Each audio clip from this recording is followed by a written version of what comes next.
जय गुरुजी संगत जी। Divine love for Guruji channel को सब्सक्राइब कीजिए एंड बेल आइकन को प्रेस कीजिए ताकि आपको लेटेस्ट सत्संग की वीडियोस के अपडेट्स आपको मिल सके। एंड प्लीज वीडियोस को भी लाइक कीजिए। जय गुरुजी।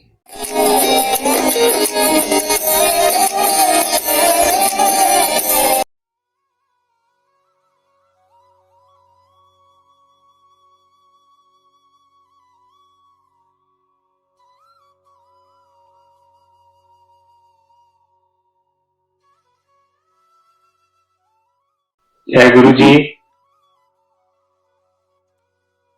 गुरु जी को प्रणाम, गुरु जी की संगत को प्रणाम। मैं अपना जो सत्संग है वो गुरु जी के साथ जो गुरु जी से जुड़ा था मैं वो शेयर कर रहा हूँ, जो तकरीबन 28 इयर्स पुराना है। मैं उस टाइम जलंधर में मिला था गुरु जी को पहली बार, पर मैं जो मेरी पोस्टिंग थी वो चंडीगढ़ में थी। मैं water supply sewerage board Punjab का चंडीगढ़ में काम करता था और हमारे जो ऑफिस थे वो सारे पंजाब में थे और जलंधर में भी ऑफिस था। तो जब मैं जलंधर में मेरे एक बॉस ने मेरे को बोला भी आपको किसी सैटरडे वाले दिन वहां जलंधर जाना है, जलंधर के ऑफिस में कुछ काम है।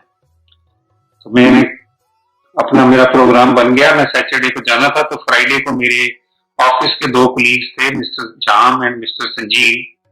वो कहते थे भी आप दोनों हमें हमें मतलब आप हम दोनों ने आपके साथ चलना है, अगर आप हमें ले चलो तो मैंने कहा ठीक है चलो मेरे साथ। तो हम चले गए और जब हम वहां गए तो मुझे कुछ नहीं पता, उन्होंने कहा हमने किसी को मिलना है। तो हम गए वहां जलंधर, जैसे बस स्टैंड के पास गए तो उन्होंने फिर मुझे बताया कि इधर डिफेंस कॉलोनी है, वहां 300 नंबर में हमने जाना है। तो मैंने वहां उनको ड्रॉप कर दिया और मैं अपना आगे ऑफिस चला गया ऑफिस के काम से। और जहाँ मेरा अंदाजा था भाई 1 बजे या 1:30 बजे मैं फ्री हो जाऊंगा, तो उनको मैंने कहा मैं आपको यहाँ से पिक कर लूंगा और वापस चलेंगे। उन्होंने कहा हाँ ठीक है, हम भी तब तक हम भी फ्री हो जाएंगे। जब मैं वहां अपने ऑफिस गया काम करने तो कुछ काम लंबा हो गया और वहां टाइम ज्यादा लग गया। और इवन जो वहां के लोकल ऑफिसर्स थे, जब लंच टाइम हो गया तो कहते हैं भी हम लंच करके फिर काम कंटिन्यू करते हैं। तो वो काम फिर मैं करता रहा और जब मेरा काम कंप्लीट हुआ तो उस टाइम तकरीबन 6:45 बजे थे शाम के। पर मैं अपने कोलीग्स को कम्युनिकेट नहीं कर सकता था उस टाइम, क्योंकि ना मोबाइल होते थे ना कोई और सिस्टम था, ना मेरे पास उनका कोई, जहां गए थे उनका कोई लैंडलाइन नंबर था। तो जब मैं वहां पहुंचा तो मैंने अपने ड्राइवर को कहा भी जाके उनको संजीव अंकल को बुला के लिया। तो ड्राइवर वापस आ गया, कहता है जी आपको अंदर बुला रहे हैं। मैंने फिर मना कर दिया, मैंने कहा नहीं पहले लेट हो गए हैं, तो संजीव को कहो भाई अब चले, नहीं तो फिर अंदर आऊंगा तो फिर चाय वगैरह की फॉर्मेलिटी होती है, किसी के घर जाएंगे। तो फिर संजीव वापस आ गया, कहता नहीं आप 5 मिनट के लिए आ जाओ। तो फिर मैंने कहा बार बार कह रहे तो मैं चला गया अंदर। जैसे ही अंदर गया तो गेट के खोला तो वहां मतलब लोगों ने अपने जोड़े उतारे हुए थे, चप्पलें और जूते। और मेरे को थोड़ा सा डिफरेंट लगा भी घरों में नॉर्मली पंजाब में दिल्ली में ऐसा होता नहीं है, पर मैंने भी अपने जूते उतारे और हाथ धो के अंदर चला गया। तो जैसे ही मैंने मेन डोर खोला तो मुझे लगा कि मैं किसी ने डिफरेंट वर्ल्ड में आ गया। उस जगह कुछ और ऐसा था, उस जगह की खुशबू ऐसी आ रही थी कि नॉर्मली मतलब बहुत मुझे लगता था जैसे कोई मतलब सुनते हैं ना स्वर्ग में पहुंच गया हूं मैं, या इतनी अच्छी जगह पे पहुंच गया हूँ जो मतलब बियॉन्ड इमेजिनेशन है। मुझे बड़ा अच्छा लगा, मैंने कहा बड़ा अच्छा लोगों ने इन्होंने अपना घर घर रखा हुआ है। थोड़ा सा अंदर गया तो लेफ्ट साइड के एक डोर था, वो एंट्रेंस डोर था फॉर द लिविंग रूम।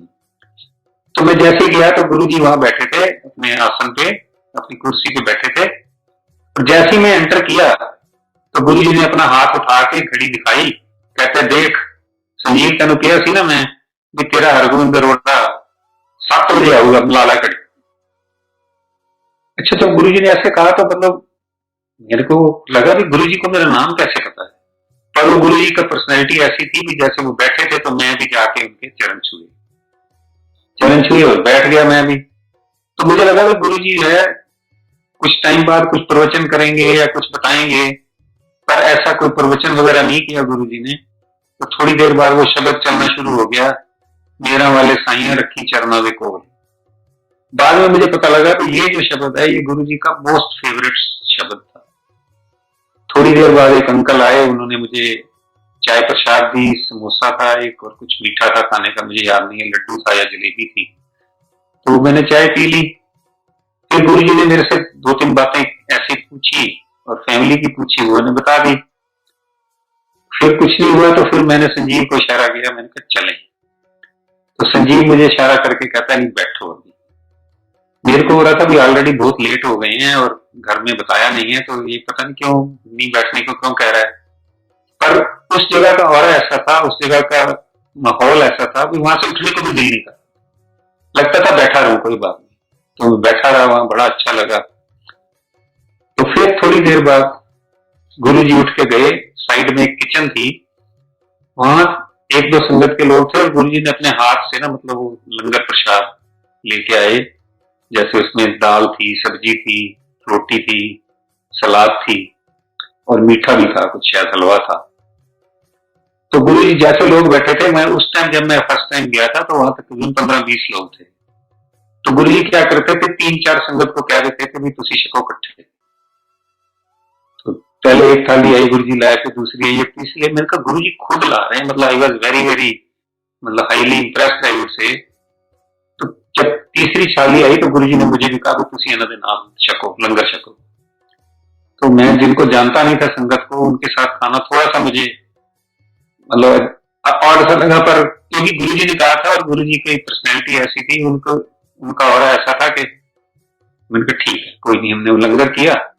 लंगर करने के बाद फिर लंगर कर लिया, थोड़ी देर बाद फिर संजीव को मैंने कहा। तो संजीव को मेरे को गुरुजी सब देख रहे थे, सब ऑब्जर्व कर रहे थे। तो थोड़ी देर बाद गुरुजी ने अपने आप ही कह दिया अच्छा चलो। तो हमने गुरुजी के चरण छुए और आ गए। और इतना मतलब माइंड पे उस टाइम भी इतना अच्छा, मतलब दिल अंदर से ऐसे खुश था और माइंड इतना कूल था, खुश था। तो बहुत ही किसी जैसे बहुत ही अच्छी जगह पे होके आए। तो जब हम वापस जा रहे थे रास्ते में तो संजीव से मैंने पूछा, मेरे को ये क्यूरियोसिटी थी कि गुरुजी को मेरा नाम कैसे पता है, मैं तो मिला नहीं गुरुजी को कभी। तो मैंने संजीव से पूछा और जाम अंकल से पूछा, आपने बताया था मेरा नाम? कहते नहीं, गुरुजी ने हमें दोपहर को ये 2 बजे बता दिया था भी ਤੁਹਾਡਾ हरगोविंद अरोड़ा 7 बजे तो पहले नहीं आएगा, तुम आराम नाल बैठे रहो, क्योंकि वो भी वेट कर रहे थे। तो गुरुजी ने उनको बता दिया। तो मैं बड़ा मतलब हो गया भाई। फिर मुझे संजीव ऐसे बातें बुतें करते रहे। मैंने कहा गुरुजी क्या मतलब प्रवचन तो किया नहीं इन्होंने, कुछ बोले नहीं। और कहते नहीं, इनका जो है ना मतलब अलग है, ये कोई प्रवचन नहीं करते, ये हर एक के साथ अपने साथ जिसको भी जोड़ना है 1 to 1 जोड़ते हैं और सारी उसकी वो करते हैं। मैंने कहा और क्या करते हैं गुरुजी? कहता है गुरुजी जिस पे कृपा करें उसकी कोई भी बीमारी जो है ना, चाहे क्रॉनिक हो, चाहे छोटी हो, चाहे बड़ी हो, वो ठीक कर देते हैं। तो मैं ऐसी बातें करते करते हम चले गए वापस। जब मैंने जाके वाइफ को बताया ऐसे ऐसे भी मैं गया था गुरुजी के पास, तो नेक्स्ट डे संडे था, कोई बात नहीं हुई। फिर अपना रूटीन शुरू हो जाती है, जैसे ऑफिस की मंडे से रूटीन शुरू हो गई। नेक्स्ट सैटरडे मॉर्निंग को मेरे को संजीव का फोन आया भी हम दोबारा जा रहे हैं, इस बार अपनी प्राइवेट कार लेके, आपने चलना है। तो मैंने इसको मतलब कह दिया नहीं मैंने नहीं जाना। तो मेरी वाइफ बैठी थी साथ, वो कहती है भी आप कह रहे थे गुरुजी बैक मतलब तकलीफ ठीक कर देते हैं, बीमारी ठीक कर देते हैं, तो मेरी इतने सालों से बैक पेन है, तो हम चलते हैं गुरुजी के पास। मैंने फिर भी कह दिया, मैंने कहा तो देखो चले गए होंगे। कहते नहीं एक बार ट्राई करो। मैंने दोबारा संजीव को फोन किया, संजीव से बात हो गई। वो कहता है हम आधे घंटे बाद आएंगे, आपको लेके चलेंगे। हम चले गए जलंधर, तकरीबन 2.5 घंटे का रास्ता है चंडीगढ़ से। तो रास्ते में मुझे संजीव ने और जाम अंकल ने बताया कि गुरुजी को कहना कुछ नहीं है, इनको सब पता है, जब उन्होंने करना होगा अपने आप करेंगे। हम गए गुरुजी के पास, बड़ा अच्छा लगता था। 11:30 पौने 12 पहुंचे। गुरुजी भी आते थे अपनी मेडिटेशन कंप्लीट करके, जिस टाइम भी उनकी 12 बजे, कभी 12:30 बजे, कभी जल्दी भी आ जाते थे। तो वही मतलब वहां शब्द चलते रहते थे और लंगर मतलब चाय प्रसाद मिलता था, फिर उसके बाद लंगर प्रसाद, फिर शाम को फिर चाय। तो ऐसे हम गए, बहुत अच्छा लगता था, मतलब वहां बैठ के बहुत ही अच्छा लगता था। मतलब ऐसा वहां पर एटमॉस्फेयर ऐसा था, ऐसा वो था, ऑरा था गुरुजी का कि उठने को मन नहीं करता। तो फिर हम एक वीक गए, दूसरे वीक गए, तीसरे वीक गए, तो गुरुजी ने कुछ नहीं कहा, हमने भी कुछ नहीं बोला गुरुजी से। तो जब 4th वीक जाना था तो मैंने फिर सोचा भी आज गुरु से बात कर ही लेंगे, क्योंकि हम हर वीक जाते हैं और गुरु जी तो कहा नहीं अभी कुछ, और हम मतलब नेक्स्ट तो 4th वीक जब मैं गया तो सोचा था भी आज कर लेंगे बात, पर उस टाइम चाय प्रसाद हुआ, फिर लंगर प्रसाद हुआ, लंगर प्रसाद के बाद जो है एकदम गुरु जी ने मतलब गुरु जी जैसे वहां फर्स्ट टाइम 3-4 बार गए थे तो ये पता लगता था वो जो लड़के या जेंट्स हैं आदमी हैं उनको अंकल कहते थे सबको, और लड़कियों को और लेडीज को वो कहते थे आंटी। तो ऐसी मेरी वाइफ को भी कहते थे अरोड़ा आंटी, पर 2-3 विजिट्स के बाद उन्होंने मेरी वाइफ को कहना शुरू कर दिया स्टाइलिश आंटी। तो जब मैं बता रहा था जब 4th विजिट पे गए हम तो गुरु जी ने जैसे ही लंगर प्रसाद हुआ तो गुरु जी ने मैंने कहा स्टाइलिश आंटी आ जाए मेरे नाम। तो मेरी वाइफ उठी और उनके साथ जाने लग गई। तो मेरे को ये हुआ भाई गुरु जी के साथ मुझे भी अपनी वाइफ के साथ जाना चाहिए, पर मैं बोला नहीं गुरु जी, क्योंकि गुरु जी की वो थी मतलब बोल नहीं सकते थे, उनका ऐसा हो रहा था। पर गुरु जी थोड़ा सा आगे गए और वापस आके कहते तेरी वाइफ ने कुछ नहीं कहना, मैं तू जो सोची जाना मैंने सब पता है।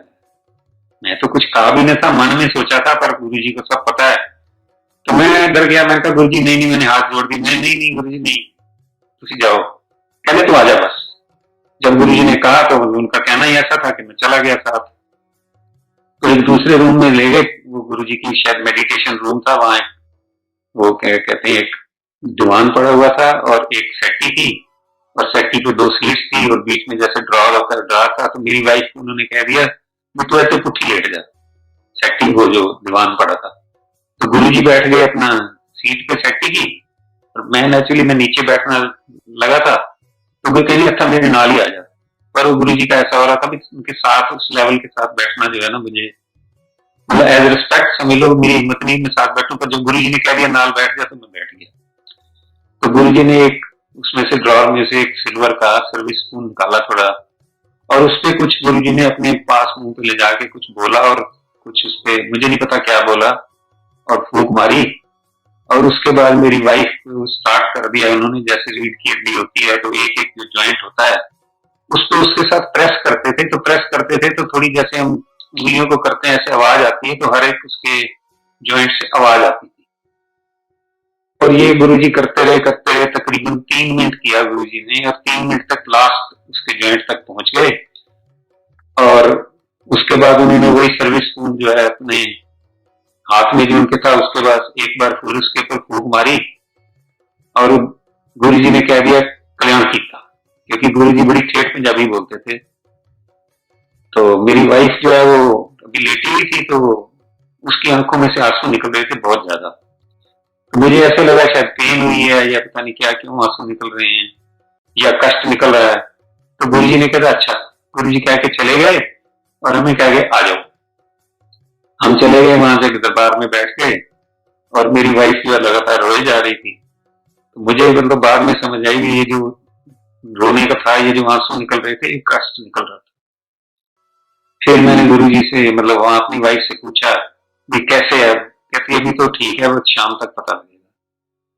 तो उस दिन हम मतलब गुरुजी ने हमारा कल्याण किया और हम शाम तक बैठे रहे, और शाम को जब घर गए मैंने रास्ते में पूछा तो देन शी टोल्ड कि मैं कल बताऊंगी, अभी तो ठीक है।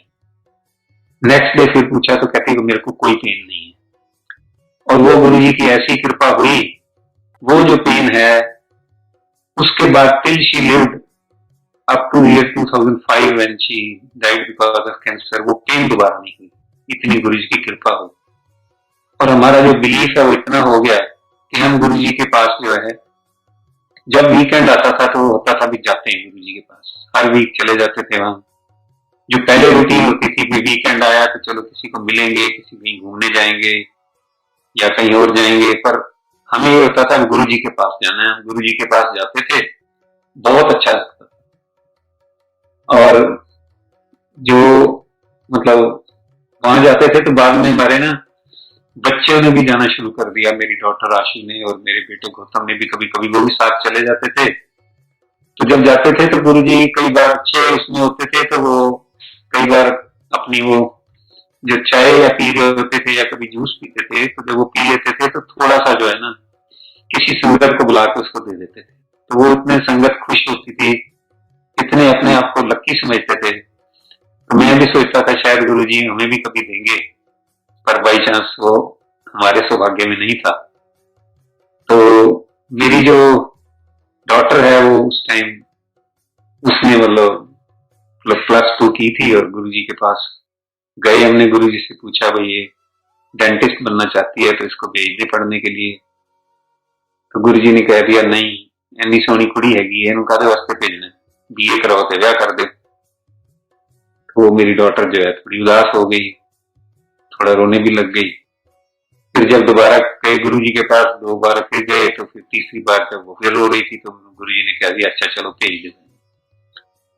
तो जब गुरुजी कभी अच्छे मूड में होते थे तो किसी संगत को भी कह देते थे अच्छा तू कोई गाना सुना। उस टाइम जो संगत होती थी ना गुरुजी के पास, वो बस 25-30 ऐसे लोग होते थे, 25-30-35 की संगत होती थी, या फिर कुछ आए तो कुछ चले जाते थे, मतलब बहुत बड़ी संगत नहीं होती थी। तो कई बार गुरुजी अच्छे मूड में होते थे तो कह देते थे अच्छा, आगे कोई आता था आईएएस अफसर आता था, कहता आ गया IAS, I am sorry service और सर्विस। कभी कोई पीडब्ल्यूडी वाला आता था तो कह देते थे पेंटा वाले डकैत, कभी कोई सीपीडब्ल्यूडी वाले आते तो कहते चिटिया पेंटा वाले डकैत।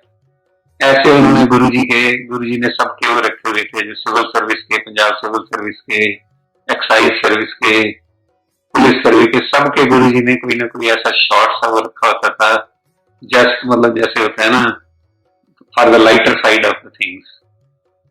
तो फिर गुरुजी के जो है ना कोई किसी को कह देते थे, वो जैसे किसी लेडीज को कह दिया अभी चल आजा तो मेरे पैर दबा, तो जिसको कहते थे उसके मतलब चेहरे पे इतनी खुशी आ जाती थी, इतनी खुशी आ जाती थी, वो जो जो देख के मतलब पता लग सकती है, मतलब वर्ड में बयान करना बहुत मुश्किल है। एक दिन मेरा बेटा बैठा था गौतम, उसको बुला लिया गुरुजी ने, तो कहते गुरुजी ने कहा अच्छा पैर दबा। तो वो ना गुरुजी के पैर बड़े आराम से दबा रहा था, तो गुरुजी कहते क्यों तू भी जनानियां उनको दबाई जाना चंगी तरह दबा। तो उसने गुरुजी को कहा कि गुरुजी तुहाडे पैर इन्ने सॉफ्ट ने कि मैं चाहता था कि तुहानू रिलीफ मिले ते दर्द मतलब पेन ना होवे। तो गुरुजी कहने नहीं चंगी तरह दबा, तो वो बड़ा खुश हुआ। तो जिस पे गुरुजी की कृपा होती है उसी को मतलब ये मौका मिलता है। और एक बार क्या हुआ, कोई इलेक्ट्रीशियन की जरूरत थी, कुछ प्रॉब्लम हो गई थी, तो गुरुजी ने कहा किसी इलेक्ट्रीशियन को बुलाओ। तो हमारे ऑफिस का एक लड़का था नवराज, वो इलेक्ट्रीशियन का काम करता था हमारे ऑफिस में, वो भी आया हुआ था। तो उसने कहा गुरुजी मैं ठीक कर सकता, मैंने पता है। तो गुरुजी ने उसको अच्छा तू कर दे। उस लड़के की इतनी वो मतलब गुरुजी के साथ आस्ते आस्ते इतनी वो बन गई, वो कुछ प्रॉब्लम थी, बस में ट्रेवल नहीं कर सकता था, वो चंडीगढ़ से जलंधर स्कूटर से आता था और गुरुजी के सत्संग अटेंड करता था और जो भी कोई काम होता था वो कर देता था। तो इतना रेगुलर था, गुरुजी ने उसको बाद में ये कह दिया कि तू अच्छे रात रह जाएगा। तो मेरा भी एक बार ऐसे मन किया गुरुजी हमें भी कह दे भी आज तुम सारी रात बैठे रहो यहाँ, क्योंकि रात को जो गुरुजी बैठते थे बहुत लेट तक बैठते थे और मोस्टली संगत को सबको कह देते होते थे भाई चंगा चलो। तो फिर उसके बाद क्या हुआ, एक दिन ऐसे ही गुरुजी मुझे कहते हैं हर वीक जाते थे, तो गुरुजी कहते हैं तेन और कोई काम नहीं, मुंह चक के आ जाना इतने हर हफ्ते। मैंने हाथ जोड़ दी, मैं कुछ नहीं बोला। तो मैं फिर एक बार फिर कहा गुरुजी ने, तो मैं कहा गुरुजी मेरा तो इतने ऑफिस है तो मेरी इतने ही मैंने ट्रांसफर करा दो। तो गुरुजी हंस पड़े, कुछ नहीं बोला उन्होंने गुरुजी ने। और 3 दिन के बाद जो है मेरी ट्रांसफर जो है चंडीगढ़ से जलंधर हो गई और मैं गुरुजी के पास पहुंच गया। मतलब ये गुरुजी की वो है कृपा भाई, मैं उनके साथ उनके पास बड़े मतलब जो गुरुजी का मंदिर है डिफेंस कॉलोनी में, वहां से जो मेरा घर था जो मुझे मिला सरकारी, वो तकरीबन 1.5 किलोमीटर था। और हर शाम को मतलब मेरे को वहां गुरुजी के पास जाने की मतलब बहुत एक लालसा रहती थी कि मैंने जाना है गुरुजी के पास। तो गुरुजी के पास जब जाते थे तो बड़ा अच्छा लगता था। और वही जा सकता है गुरु जी के पास जिसको गुरु जी का बुलावा आता है या जिस पे गुरु जी की कृपा होती है। क्योंकि जहां गुरु जी का मंदिर है जलंधर वाला, उसके आसपास भी कई लोग थे घरों वाले, उनमें से ज्यादातर जो दो चार घरों को छोड़ के बाकी जो लोग हैं वो मतलब कभी गुरु जी के पास आए नहीं, क्योंकि उनकी इसमें मतलब किस्मत में था नहीं उनको गुरु जी का दर्शन या गुरु जी से मिलना।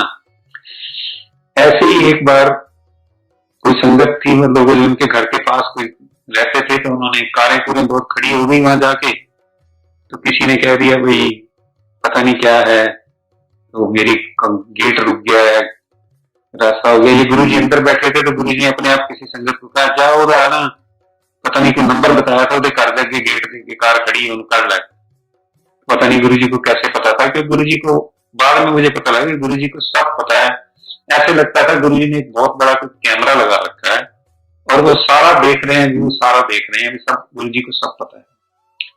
बाद में पता लगा कि ये जो गुरु जी हैं, ये गुरु जी नहीं, ये शिव जी हैं, शिव जी का रूप है। ये सारा संसार देख सकते हैं, कहीं भी देख सकते हैं।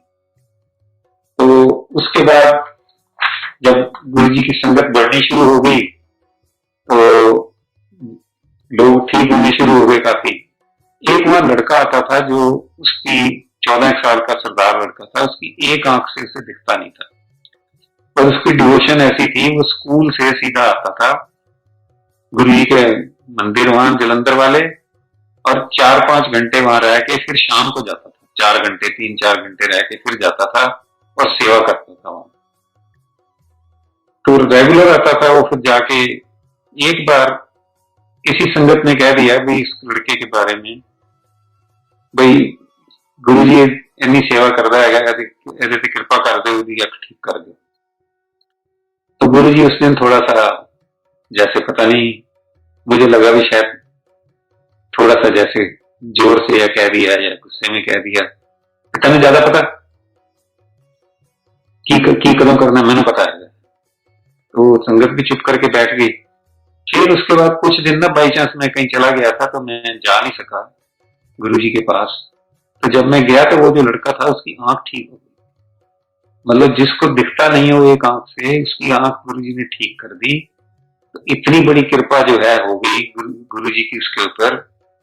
तो गुरु जी फिर एक दिन बता रहे थे भी ये जो मैं किसी का कष्ट लेता हूँ, किसी की ठीक करता हूँ, किसी का पेन ठीक करता हूँ, किसी की किडनी की प्रॉब्लम ठीक करता हूँ, किसी की और कोई प्रॉब्लम ठीक करता हूँ, तो वो जो सारा कष्ट है वो अपने बॉडी पे लेता हूँ और तभी जाके ठीक होता है।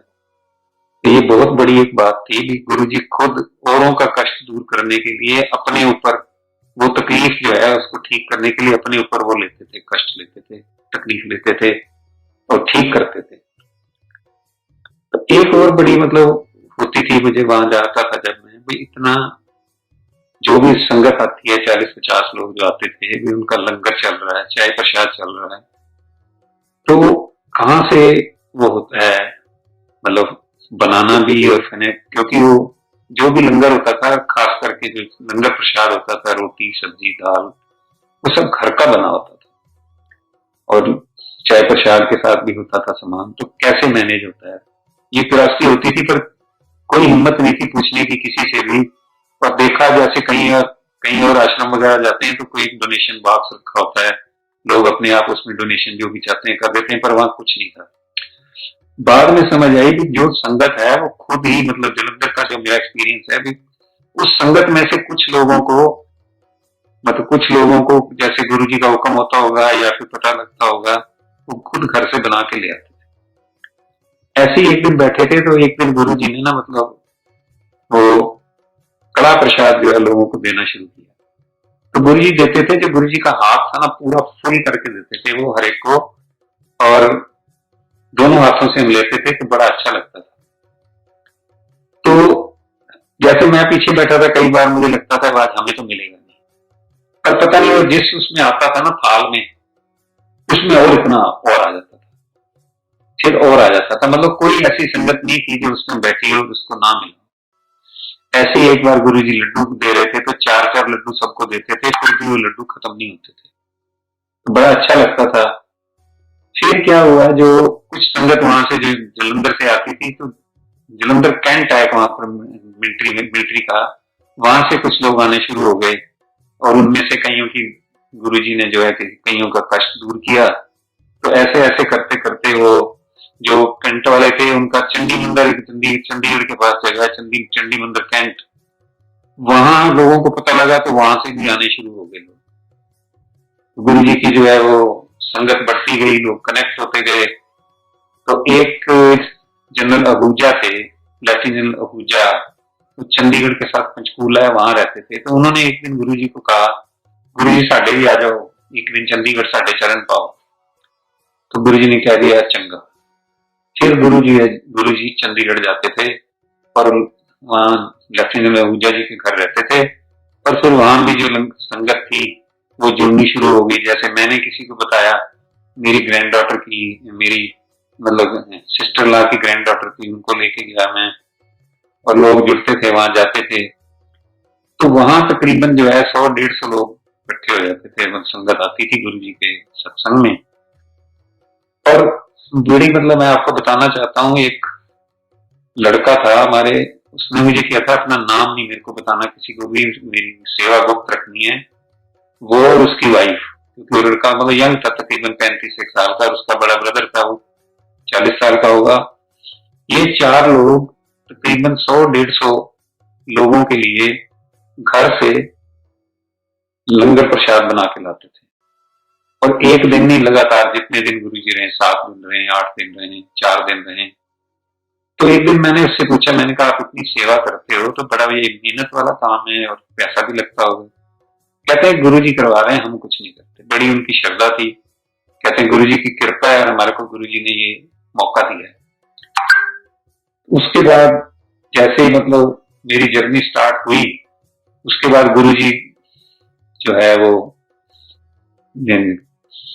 उन्होंने ग्रेटर कैलाश गए। ग्रेटर कैलाश के बाद वो सुधा आंटी घर एम्पायर स्टेट जाते थे। एम्पायर स्टेट के बाद फिर वहीं से सारी जो बड़े मंदिर की जो सारी जो प्लानिंग है और जो गुरु जी ने बनाया है, वो कई सत्संग और संगत ने शेयर किए हैं। वे जैसे वहां करते थे तो सांप आ जाते थे, तो एक दिन गुरु जी गए वहां, तो गुरु जी ने कह दिया अच्छा कल तो कोई सांप नहीं आएगा। तो 2000 मेरी वाइफ जो है वो 2002 में उनको कैंसर हो गया था और 2005 में उनकी डेथ हो गई। तो ये जो मेरा पीरियड था 3 साल का, इसमें मैं मतलब चाहे मेरी वाइफ की कितनी भी तबीयत खराब होती थी तो कहती थी मेरे को एम्पायर स्टेट गुरु जी के पास ले गए। गुरु जी के पास जाते थे हम, बड़ा अच्छा लगता था। पर कुछ ऐसी प्रॉब्लम हुई, वो कैंसर ठीक नहीं हुआ, 2005 में उनकी डेथ हो गई। तो फिर पता नहीं कैसे, जैसे होता है गुरु जी का हुक्म समझ लो, मेरा गुरु जी के पास नहीं जा सका। कुछ मैं ऑफिस की वजह से, कुछ मैं रिटायर हुआ 2006 में, पर गुरु जी की कृपा रही मेरे, चाहे मैं नहीं गया गुरु जी की कृपा रही। गुरु जी ने 2007 में मेरी बेटी आशु और बेटे गौतम की मैरिज जो है वो करवाई गुरु जी ने, और वो both are leading very happy life. फिर उसके बाद मेरा बेटा गौतम ट्रांसफर हो गया दुबई, 2008 में चला गया। मैं भी गया उसके बाद 2-3 साल बाद, वहां रहना शुरू कर दिया। 2015 में मेरी ग्रैंड डॉटर, जो मेरी सिस्टर की ग्रैंड डॉटर थी, उसकी मैरिज हुई, वो दुबई आ गई। तो उसने कहा गुरु जी का यहाँ सत्संग होता है। मैंने कहा नहीं है, तेरे को गलती लगती है, गुरु जी तो यहाँ कैसे सत्संग होता है? कहती नहीं, हर फ्राइडे को होता है। फिर वो मेरे को लेके गई और गुरु जी का वो जो सत्संग होता था हर फ्राइडे को, इतना अच्छा लगता था। हर फ्राइडे को हम जाते थे, बहुत अच्छा लगता था। इनफैक्ट वेट होती थी कि कब फ्राइडे आएगा और हम सत्संग पे जाएंगे। और जब वहां जाते थे सत्संग पे, तो उसके बाद एक ना वो शुरू हो गए थे, अमृत वेला सत्संग शुरू हुए। जो अमृत वेला सत्संग है वो हमारा एक छोटा ग्रुप था, वहां से स्टार्ट हुआ था। तो हर फ्राइडे मॉर्निंग होता था। तो तीन जो सत्संग होते 3 फ्राइडे को, वो 5:30 बजे होते थे। और जो एक फ्राइडे होता था, थर्ड फ्राइडे, वो 4 बजे होता था। तो मैं 4 बजे वाले सत्संग में नहीं जाता था, बाकी 5:30 वाले तीनों मॉर्निंग में जाता था। एक दिन गुरु जी मुझे सपने में आए, कहते तू ना अमृत वेला जाना बंद कर दे। तू मर्जी है 5:30 बजे जाना, तू 4 बजे नहीं जाता, तो मर्जी नाल नहीं जाना, तू सारी बंद कर। मैं कहा नहीं गुरु जी। मैं उसके बाद जैसे गुरु जी का बंद कर दे, मैंने हाथ जोड़ दिए, मैंने कहा नहीं गुरु जी। उसके बाद में सवेरे 4 बजे जो अमृत वाला सत्संग होता था, बल्कि उसमें मैं सबसे पहले पहुंचता था, क्योंकि गुरु जी ने कहा था और अच्छा लगता था कि गुरु जी मुझे ब्लेस कर रहे हैं, मुझे कह रहे हैं, तो मैं वहां जाता था, बड़ा अच्छा लगता था। फिर उसके बाद जब ये कोविड स्टार्ट हो गया मार्च 2020 में, तो हमारे जो वीकली सत्संग थे वो भी बंद हो गए। जब वीकली सत्संग बंद हो गए तो फिर हमारी जो प्ले लिस्ट होती थी, वो जितने भी हम ग्रुप थे, तकरीबन हमारा 20-25 लोगों का ग्रुप था, या शायद ज्यादा होगा 40-50 का। तो उसमें से कुछ लोग जो है वो अपने घर में सत्संग करते थे। हम एक टाइम फिक्स होता था, शाम को करना है 7-7:30 बजे, और प्ले लिस्ट कॉमन होती थी। तो मैंने अपनी पहले कभी भी सत्संग अपने घर में नहीं किया था, पर जब ये कोविड शुरू हुआ तो फिर रोज शाम को सत्संग होता था 7:30 बजे से घंटा घंटा सवा घंटा का, 1.5 घंटा का। तो बड़ा अच्छा लगता था, मतलब घर में रोज सत्संग हो रहा है। कि कोविड में तो जो मेरे दोनों ग्रैंड सन्स थे, माहिर एंड रूहान, वो जब आके मत्था टेकते थे तो इतनी उनकी मतलब श्रद्धा से वो मत्था टेकते थे, कहते थे गुरु जी ब्लेस करो, गुरु जी ब्लेस करो। और गुरु जी ने हमारे हमेशा ब्लेसिंग की है, और बड़ा अच्छा लगता था। गुरु जी की 2-3 चीजें जो है, जो गुरु जी कहते थे, वो मैं शेयर करना चाहता हूँ। एक तो गुरु जी कहते थे कि जो मेरे को आते हो, ਤੁਹਾਡੀਆਂ ਜਿੰਨੀਆਂ ਵੀ ਕੋਈ ਡੋਮੈਸਟਿਕ ਵਰੀਜ਼ ਹੈਗੀਆਂ ਜਾਂ ਹੋਰ ਕੋਈ ਗੱਲਾਂ ਹੈਗੀਆਂ, ਸਾਰੀਆਂ ਭੁੱਲ ਕੇ ਜਿੰਨੀ ਦੇਰ ਮੇਰੇ ਕੋਲ ਬੈਠਣਾ ਬੈਠੋ, ਪਰ ਆਪਣਾ ਜਿਹੜਾ ਕੰਸੈਂਟਰੇਸ਼ਨ ਜਾਂ ਫੋਕਸ ਜਿਹੜਾ ਹੈਗਾ ਉਹ ਸਤਸੰਗ ਤੇ ਹੀ ਰੱਖੋ, ਹੋਰ ਇੱਧਰ ਉੱਧਰ ਦੀਆਂ ਗੱਲਾਂ ਨਾ ਸੋਚੋ। ਕਹਿੰਦੇ ਸੀ ਜਿਵੇਂ ਜੁੱਤੀਆਂ ਬਾਹਰ ਲਾ ਕੇ ਆਉਂਦੇ ਹੋਏ ਆਪਣੀ ਸਾਰੀ ਸੋਚ ਬਾਹਰ ला के आओ। और गुरु जी और भी 1-2 चीजें कहते थे, जैसे कहते थे भी उनको ये कहते थे भी जो तुम बाहर आते हो, जराबा नहीं पहन के आनी, बूट उतार दो, जराबा उतार के आओ, जराबा पा के अंदर नहीं आना। एक दिन बैठे थे तो किसी को कह रहे थे तुम ज्यादा ठंड लगती है तो जराबा पाई फिरना, तो हम समझ गए कि गुरु जी को ये चीज पसंद नहीं। तो गुरु जी के साथ जो मेरी जर्नी है, वो बीच में 2005 से लेके 2015 तक मैं जा नहीं सका, पर गुरु जी की जो है कृपा हमेशा बनी रही है। उसके बाद जैसे 2015 से मैं जुड़ा हूं, तो मतलब ऐसे लगता है कि मेरे साथ हैं गुरु जी, हर वक्त मुझे प्रोटेक्ट कर रहे हैं। मुझे कोई भी प्रॉब्लम आएगी तो मेरी वो अपने आप देखेंगे, उसका सोल्यूशन निकालेंगे, मेरी केयर करेंगे। इससे बड़ा और जिंदगी में क्या मिल सकता है कि एक गुरु जी के साथ हम जुड़े हुए हैं, और वो हमें इतना प्यार करते हैं, हमारे लिए हमारा ध्यान रखते हैं। बस मेरी यही प्रार्थना है सारी संगत से, भाई गुरु जी के पास साथ जो फेथ है, उसको जैसे कहते हैं ना, ब्लाइंड फेथ रखो। गुरु जी अपने आप जिसकी जो जरूरत होगी या जितनी जरूरत होगी वो पूरी करेंगे और हमेशा ब्लेस करेंगे। जय गुरु जी, शुक्राना गुरु जी, गुरु जी हर पल शुक्राना। जय गुरु जी, जय गुरु।